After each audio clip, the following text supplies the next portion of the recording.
Zokirjon Almatov. U 1949-yilda tug'ildi, lekin uning nomi 90-yillardan boshlab qo'rqinchli sukutga aylandi. 1991-yil 15-sentyabr. Mustaqillikdan atigi 24 kun o'tgach, prezident Islom Karimov uni ichki ishlar vaziri etib tayinladi. Tartib kuch bilan emas, salobat bilan o'rnatildi. Bu unga ishonilgan daqiqa edi. Zokirjon Almatov 2005-yilgacha, ya'ni 14 yil o'sha lavozimda qoldi. Boshqa rahbarlar o'zgardi, lekin u tizim ichida o'zgarmas kuch bo'lib qoldi.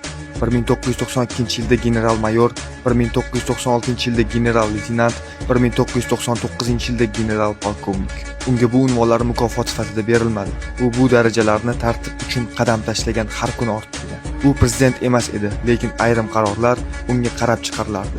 U chiqish qilmasdi, ammo uning jimligi minglab chiqishlardan kuchliroq edi. 2005-yilda Andijon voqealaridan keyin sog'lig'i sababli iste'foga chiqdi, ammo uning nomi tizimdan o'chmadi.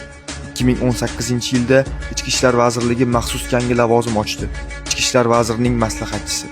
Bu lavozim esa faqat unga qaytish imkoniyati bo'lishi uchun yaratilgan. Tarixda shunday odamlar bo'ladi. Ular haqida yozilmaydi, ular haqida shivirlanadi. Zokirjon Almatov ana shunday edi. Na shovqinli, na ko'rinadigan, ammo unutib bo'lmaydigan kuch.